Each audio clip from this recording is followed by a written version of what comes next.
आज सर्वसम्मति से माननीय उच्चतम न्यायालय ने स्पष्ट कर दिया, भाई नहीं, ऐसे विशेष अधिकार जो है कार्रवाई के लिए होते हैं, पर उसमें कोई गलत काम अगर होगा तो ऐसा नहीं हो सकता कि आप कह सकते हैं कि मेरे विशेष अधिकारों के कारण देश का कानून मुझ पे लागू नहीं होगा। ये कहना कि विधायक और सांसद अगर पार्लियामेंट या असेंबलीज में करप्शन करते हैं तो उन पर मुकदमा नहीं चल सकता, ये पूरी तरह से गलत फैसला था।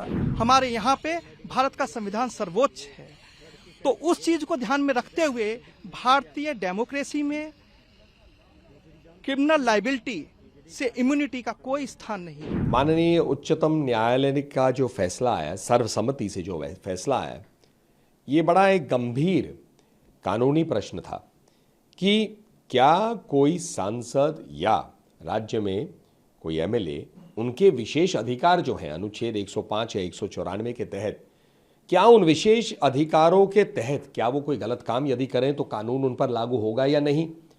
अब कांग्रेस की सरकारें थी, उन पर गंभीर आरोप लगे थे, नोट फॉर वोट के आरोप लगे थे। नरसिम्हा राव जी की सरकार थी, जेएमएम को लेके आरोप आए थे। बाद में मनमोहन जी की सरकार पे भी ऐसे आरोप आए थे।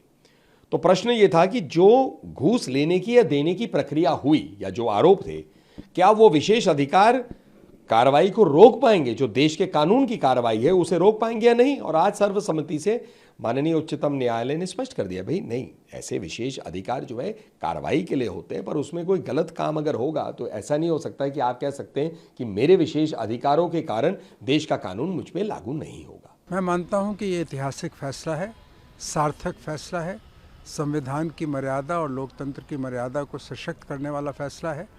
क्योंकि ये कहना कि विधायक और सांसद अगर पार्लियामेंट या असेंबलीज में करप्शन करते हैं तो उन पर मुकदमा नहीं चल सकता, ये पूरी तरह से गलत फैसला था। इस फैसले को आज दुरुस्त किया गया है। मैं समझता हूँ सुप्रीम कोर्ट बधाई का पात्र है और जो लोकतंत्र की मर्यादा है और संविधान की जो रूह है उसको सशक्त किया है इस फैसले ने, ऐसा मेरा मानना है। ये एक ऑनेस्ट डेमोक्रेसी की दिशा में मील का पत्थर है। अब हमारे जो पार्लियामेंटेरियन हैं और स्टेट लेजिस्लेटिव असेंबली के जो मेंबर्स हैं, एमपी एमएलएज हैं, उनको क्रिमिनल लायबिलिटी से एग्जम्पशन नहीं होगा। अगर वो रिश्वत लेते हैं और उसके बदले में वोट करते हैं तो एक ऑफेंस माना जाएगा, एक अपराध माना जाएगा। अब वो रिश्वत नहीं ले सकते, तो ये एक स्वस्थ और ईमानदार डेमोक्रेसी की दिशा में मील का पत्थर है। यहाँ पे मैं एक चीज और आपको पॉइंट आउट कर देता हूं कि हमारे जो संविधान निर्माता थे, उन्होंने भारत के लिए parliamentary form of democracy United kingdom से ली, लेकिन उन्होंने पार्लियामेंट्री सुप्रीमेसी को नहीं लिया, उन्होंने कॉन्स्टिट्यूशनल सुप्रीमेसी को लिया।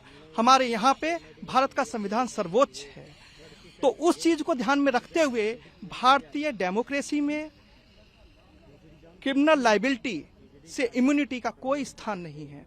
अब हमारे जो पार्लियामेंटेरियन है और स्टेट लेजिस्लेटिव असेंबली के मेंबर्स हैं, वो कोई भी रिश्वत लेकर वोट नहीं डाल सकते। रिश्वत एक ऑफेंस है, एक अपराध है। ये वाला जो कहाँ इम्पैक्ट पड़ सकता है? इसका इम्पैक्ट इस चीज पे पड़ेगा, एक तो हमारी जो डेमोक्रेसी है, लोकतंत्र है, वो ईमानदार होगा। अगर जनता के मुद्दे एक तरह से जो राज्य की विधायिका हैं, जो स्टेट लेजिस्लेटिव असेंबलीज हैं और जो हमारी संसद है, ये एक लोकतंत्र का मंदिर है। तो यहाँ पे जो हमारे चुने हुए प्रतिनिधि जनता के मुद्दे उठाते हैं, वो ईमानदारी से जाके किसी भी चीज के लिए वोट करेंगे। वो ये नहीं है कि बाहर जाके उन्होंने कोई रिश्वत ले ली और फिर जाके वोट कर दिया।